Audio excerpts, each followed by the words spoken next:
Buenos días, apreciados oyentes, ¿cómo hemos amanecido este día? Alabado sea nuestro Padre Celestial. Bienvenidos a Lecturas de Esperanza. Muchísimas gracias a ti que te registraste ayer a este humilde canal. La gloria y la honra sea para el Eterno, siempre. Te invito, por favor, si tienes una Biblia ahí cerca, a que busquemos en el libro de Segunda de Corintios. Vamos a leer el capítulo 5 y el versículo 21. Reza la santa palabra del Señor. Al que no conoció pecado, por nosotros lo hizo pecado, para que nosotros fuésemos hechos justicia de Dios en él. Bendita sea la palabra del Señor.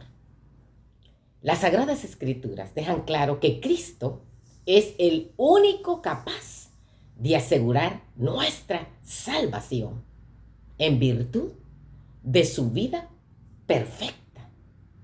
Una vida digna, perfecta de Él, de Dios. Su vida fue la única sin pecado, el único ejemplo de una vida que satisfizo perfectamente la gloria del Padre. Allí le dijo, ¿verdad? Felipe a Jesús, muéstranos al Padre, le dice.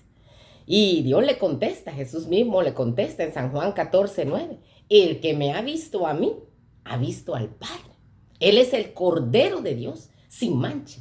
Y ahora está a la cabeza de la raza humana. Bendito sea el Señor. Como tu seguridad, nuestra seguridad eterna. Al mismo tiempo, cargó con nuestra culpa, satisfaciendo así el juicio, que es la respuesta de Dios a la maldad.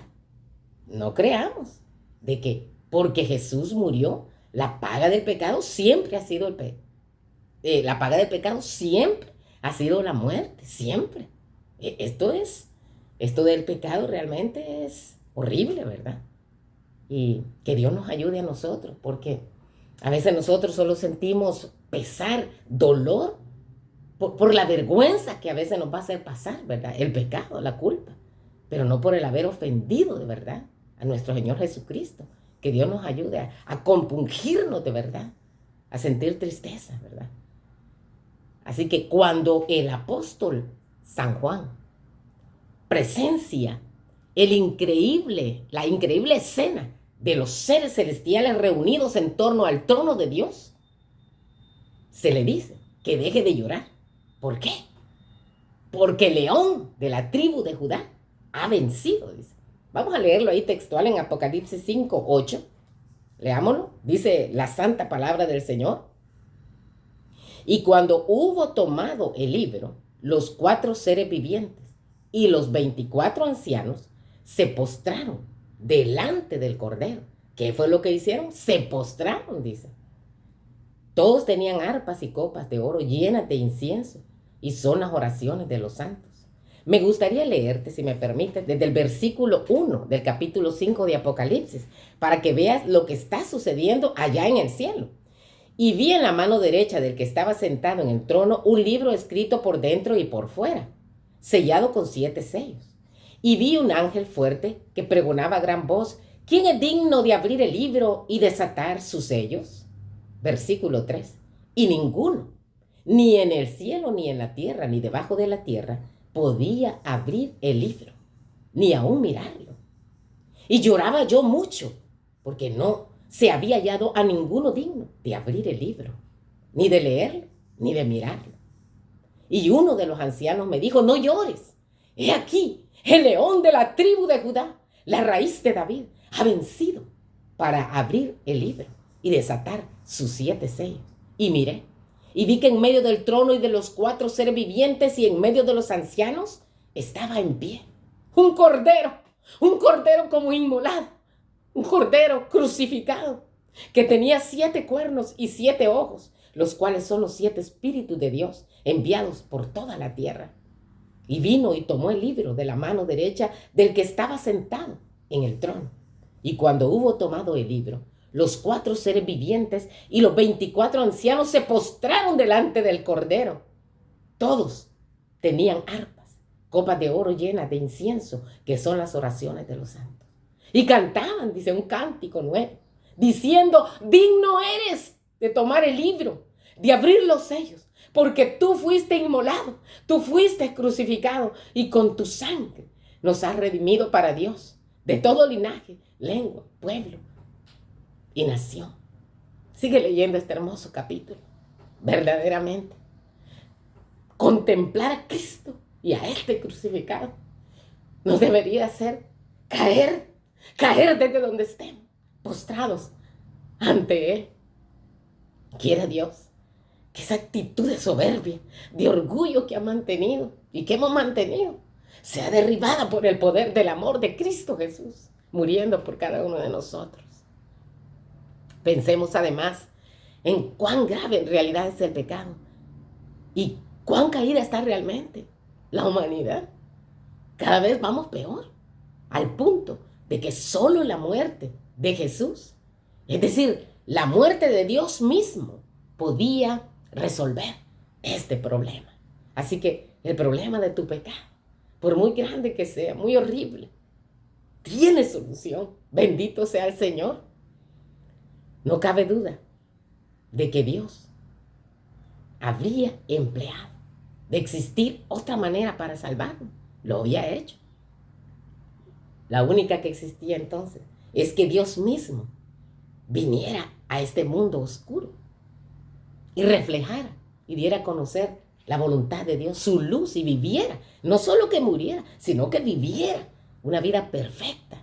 Que Dios nos ayude a nosotros también, ¿verdad? A reflejar el carácter de nuestro Señor Jesucristo. La quebrantada ley de Dios exigía la vida, y no la vida de cualquier ser humano. Exigía la vida de Dios mismo. Quebrantar la ley exige que tú mueras, exige que yo muera, mi vida misma, la vida del pecador. En todo el universo solamente existía uno que podía satisfacer sus exigencias en lugar del ser humano, en lugar mío, en lugar tuyo. Puesto que la ley divina es tan sagrada como Dios mismo, solo uno, igual a Dios, podía expiar esta transgresión, mi transgresión, la tuya. Ninguno, sino Cristo, podía salvar al hombre de la maldición de la ley y colocarlo otra vez en armonía con el cielo, ¿verdad? Por eso Jesús vino a reconciliarnos, porque había un pleito ahí, desde que Adán y Eva pecó. Había un pleito con el cielo. Cristo cargaría con la culpa y la vergüenza del pecado. Es que el pecado nos acarrea también vergüenza, culpa. Y quizás tú ya has confesado el pecado a Dios, ¿verdad? Pero todavía estás ahí que a saber si me habrá perdonado, ¿no? La sangre de Cristo es suficiente y poderosa para limpiarnos y lavarnos de toda maldad. ¿A qué esperar entonces? ¿A qué seguir cargando ese dolor que tienes? Hay que venir mientras tengamos vida a los pies de Cristo, mientras la gracia no haya terminado, ¿verdad? Ya en el santuario celestial. Este pecado, la vergüenza, la culpa, que era tan abominable a los ojos de Dios, que iba a separar a Dios Padre de Dios Hijo. Cristo descendió a la profundidad de la desgracia para rescatarte a ti y a mí, rescatar a la raza humana. Bendito y glorificado sea el Señor. El discípulo amado, San Juan el teólogo, ve a Jesús entrar en la sala del trono. ¿De cuál trono? Allá, en ese santuario celestial que existe, de donde copió Moisés. Porque no es que sea un invento esto, no, ya existía ya, ¿verdad? Un santuario celestial. Y de allí vio Moisés para hacer el tabernáculo que hizo, el movible, ¿verdad? El desmontable allá en el desierto. Y luego, ¿verdad? Salomón. Y luego el otro templo, ¿verdad? El segundo templo, del cual Dios dijo que ese iba a ser más grande que el primer templo. Porque cuando el primer templo fue inaugurado, lo selló y lo confirmó la presencia de Dios en él. El segundo templo, no se vio la gloria de Dios, ¿verdad? Cuando fue construido. Pero el profeta Ageo profetizó que la gloria del segundo templo iba a ser mayor. ¿Y por qué iba a ser mayor? Porque el mismo Dios iba a descender en carne a estar allí. Y así fue. pero los ojos de las personas estaban vedados, ¿verdad? Y no se dieron cuenta. Yo digo que realmente sí sabían, los dirigentes sabían, porque desde Génesis 3:15 se había dado la profecía y la promesa de un Salvador, del Mesías, del ungido. Y allí estaba en carne propia ya, iluminando el templo, la razón de ser. Porque todo el sistema de sacrificios, incluso el mismo templo, eran únicamente, tenían sentido, nada más, la razón de ser, mientras Jesús todavía no había venido. Pero cuando Jesús fue crucificado en la cruz del Calvario, todo el sistema de sacrificios, incluso la funcionalidad del templo físico, ya no tenía razón de ser. Entonces, ¿cuál es la razón de ser de algunos que dicen se va a volver a construir el tercer templo allá en Israel? No estemos mirando para allá, ¿verdad? Ya Jesús vino a morir, ya se cumplió todo. Señalaba el sistema de sacrificios, de ofrendas, el mismo templo señalaba a la muerte de Jesús en la cruz del Calvario. Tan es así que cuando Jesús estaba muriendo en la cruz del Calvario, ahí en Marcos capítulo 15, versículo 38, dice que el velo que dividía el lugar santo del Santísimo se rasgó de arriba abajo, en señal que allá había entrada por Jesús. Él tiene la llave para abrir la otra puerta y que quede libertad de que nosotros podamos entrar allá, a donde está la presencia del Señor, al santuario celestial. ¿A través de quién? De Jesucristo. Porque las puertas no se rompen a la fuerza. No, Jesús no es así. Jesús es el que tiene la llave para que tú y yo podamos accesar a Dios Padre, a la presencia de Él. Entonces lo que le daba sentido al templo era la presencia, la unción de Dios mismo allí, ¿verdad? Alabado sea nuestro Señor Jesucristo. ¿Qué nos enseña entonces? Allí en Apocalipsis 13:8, vamos a ver si lo podemos encontrar. Dice que había allí un cordero como inmolado. Leámoslo. Y le adoraron todos los moradores de la tierra cuyos nombres no estaban escritos en el libro de la vida del Cordero que fue inmolado desde el principio del mundo. ¿Te das cuenta? El plan de salvación para ti, para mí, para la raza humana, no fue algo que se sacó de la manga de la camisa. A Dios nada lo toma por sorpresa. Bendito sea Jehová, el Eterno, en su inmenso amor. Planificó un plan de salvación. Y se hizo desde antes de que este mundo existiera. Apocalipsis 13:8 dice que Juan vio a un cordero inmolado desde antes de la fundación del mundo.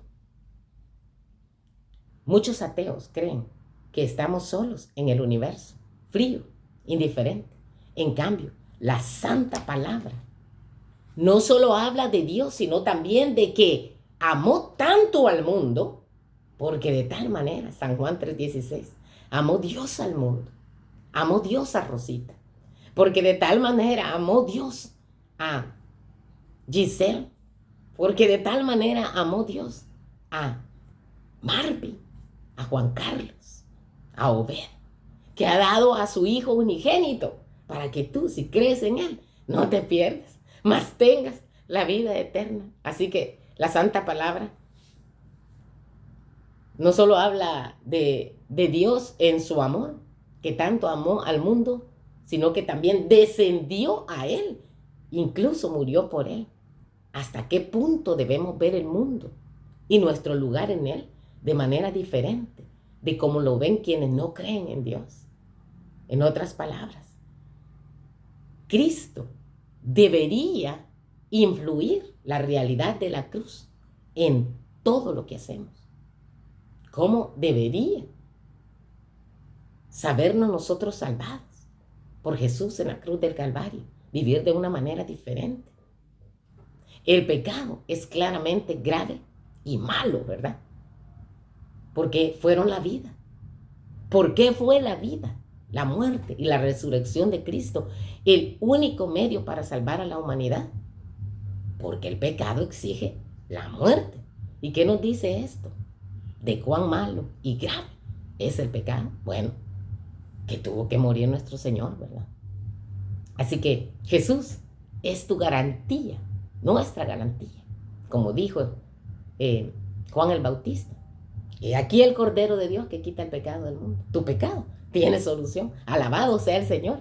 Cristo, nuestra Pascua, fue sacrificado por ti y por mí, por el mundo entero.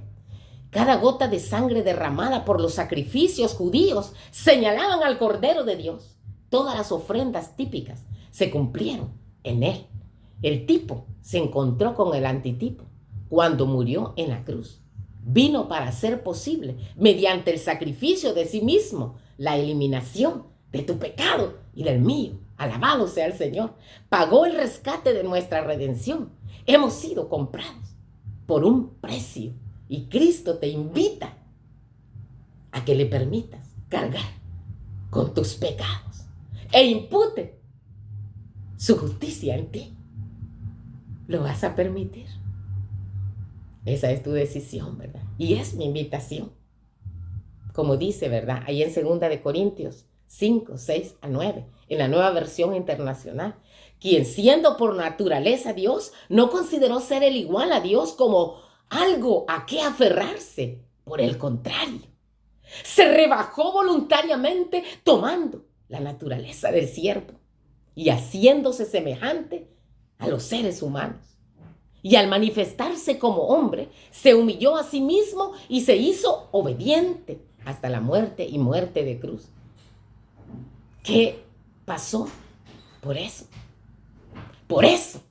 Dios lo exaltó hasta lo sumo y le otorgó, le dio un nombre que está sobre todo nombre, para que ante el nombre de Jesucristo se doble toda rodilla en el cielo y en la tierra y debajo de la tierra, y toda lengua confiese que Jesús es el Señor, para la gloria de Dios Padre.